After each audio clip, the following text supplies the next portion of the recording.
going to be pushing with my hand, I'm going to be pawing with my foot. I'm going to pull my hips to the outside. It's going to be diagonals, okay? I swivel to the other side. Look at it. Pull, push.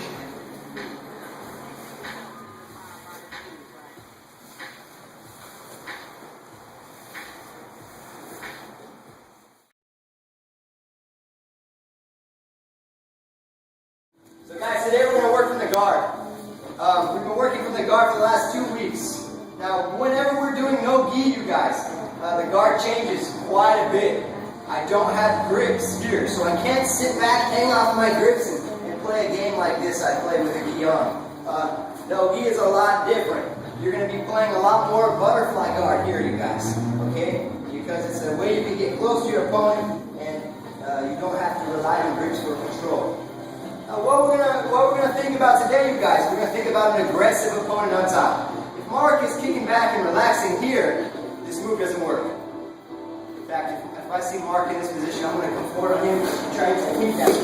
Alright? So from this position, guys, we're gonna work an opponent that he's kind of coming forward. And the way we're gonna imitate that is his hips are gonna be up and his weight is gonna be on my knees.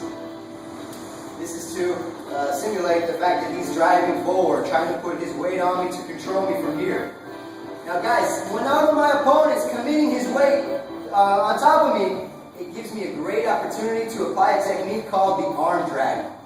Now the arm drag is one of my favorite techniques because I've always been the smaller guy in the academy. And whenever you're a smaller guy going against bigger opponents, you better learn how to get to their back. Because if you work underneath them all day long, you're gonna kill yourself with their weight and their size. If you can get around to their back, now it doesn't matter how big they are, you're going to be able to apply submission to them. Right? No problem. So guys, that's what we're going to work today, but first we have to get that arm drag motion down. My feet are going to be gripping his knees right here. My hands are going to shadow his wrists. Very simple. What I'm going to do to pass on, to set the arm drag, I'm going to pass on his arm across.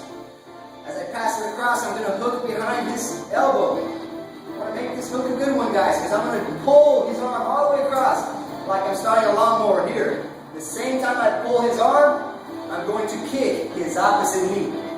So if I have his right arm, I'm going to kick his left knee to flatten him out like this. As he's recomposing, that's when I'm going to take his back. But I'm not going to do the rest now. I'm just going to stop here. Let the guy get back to the position we started. Pass the grip, hook behind. Make sure you tuck his hand under your armpit. And as I start the lawnmower, I'm going to kick his opposite knee. And I want to get him as flattened out as I possibly can. Let him recompose. Arm drag. Let him recompose. Then we switch.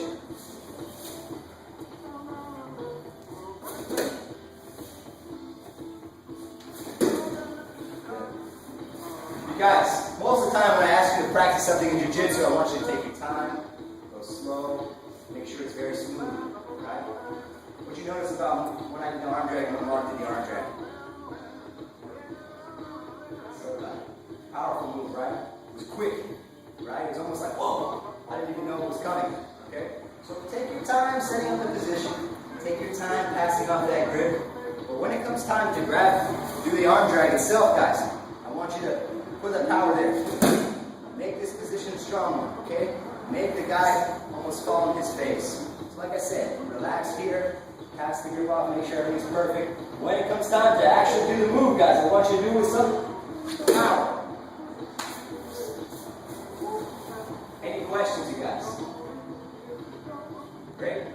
Partner up, let's practice.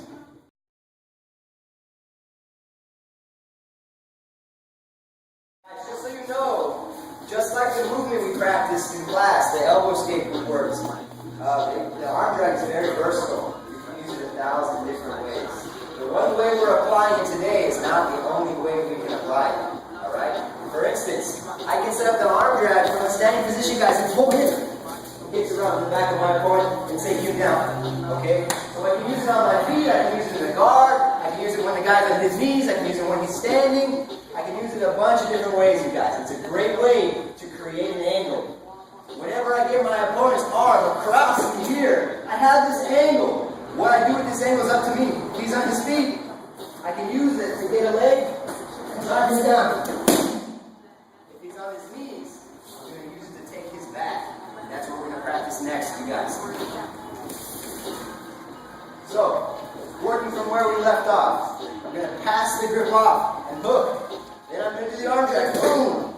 As he's recomposing his base, you guys, because I pushed his knee out and I pulled his arms out. He's going to be slowly working to get back to here.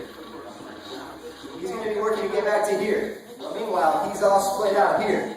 As soon as I get him here, guys, I'm going to reach over and I'm going to hook his armpit. It's a natural grip on the body.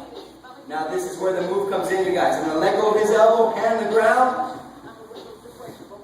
That's the exact same move we just practiced. As he's recomposing his base, I'm going to step over, hook, and end up on his back. Okay? Whenever I take my opponent's back, I don't want to be up here. If I'm up here and Mark has a good base, good enough to jump to his feet, whoa, I'm going to fall off and lose everything. Okay? So when I get to his back, I want to be hanging almost off the back. I don't want to pull him straight back, but I want my hips to be either behind or right on top of his.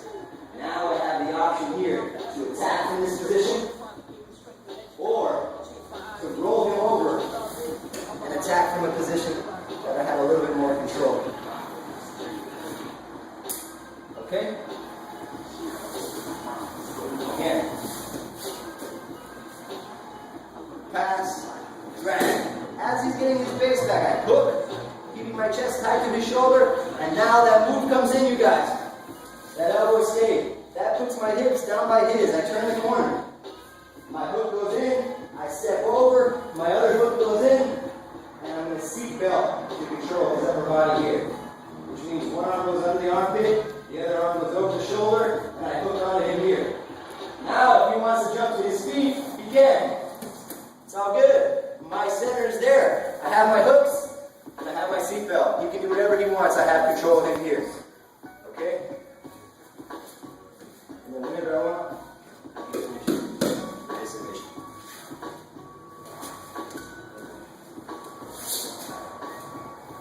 So guys, I pass, I drag, I hook, then I use that elbow escape. Once I get here, guys, I sit up, wrap my leg over, make sure I have both hooks on the inside of his thighs, make my seatbelt, and I've got back control. One of the best positions in Jiu-Jitsu, guys. Once you get back control, it's just a matter of time before you get that choke in there. One more time, guys.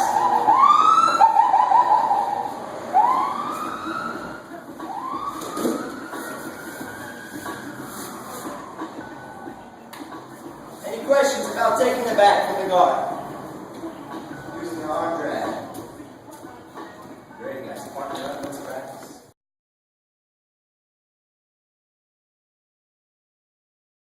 Offer once they finish on that top position. Raise your hands. Be honest, guys. Good. You should. Right? It's a bit of an awkward position. The only time it's really not going to feel that awkward to you is when the guy's a lot bigger than you. Right? If I'm on sand, sand's so much bigger than me that it's like I'm riding a bull. It's very easy. But if I do this position on one's going to be smashing on my weight. It's going to be unstable. It's going to be unstable for me working there as well. So when you work against a bigger guy, that's a good position. When you're not working against a bigger guy, it's not very stable. So I'm going to show you guys how to turn this into a much more stable position that we can finish from. Alright? So I do the arm drag, right? I hook. This hook is super important, guys. I slide. Also very important. By the time I did that, all that, he's recomposing his base. I pass my leg over. Now, instead of passing my leg over and putting my hook in, and then adjusting my body and making my grips, what I'm going to do, guys, is I'm going to keep this hook. I'm going to get my hook. Boom! Right in. And I'm going to use the top of my foot to pry his leg open.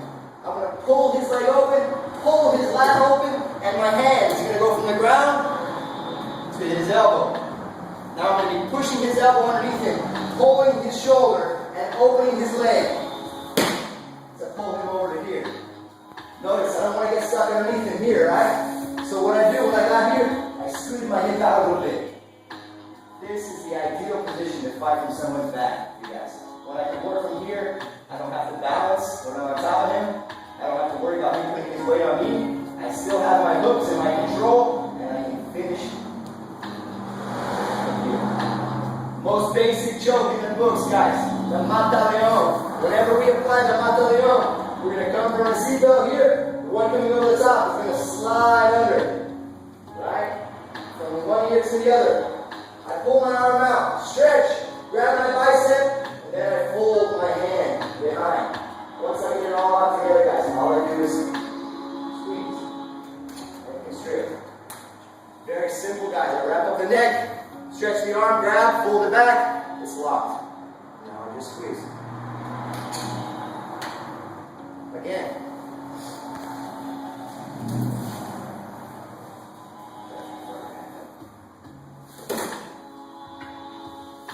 Right, it gets in here.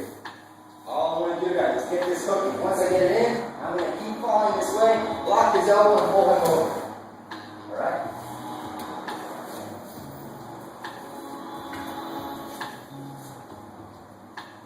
Arm drag, slide. Once I get this hook in, I'm going to block, fall, pull him over again. If I have to, scoot my hip out a little bit. That way my hip, his hip, and our upper body make a triangle. I have the structure. Then, I have my seatbelt, I attack. Again.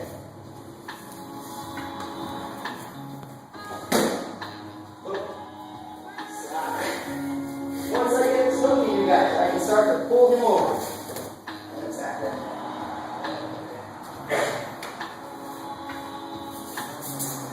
Any questions, you guys? Great. Let's practice this whole sequence, starting with the guard, finishing on the back, control, submit.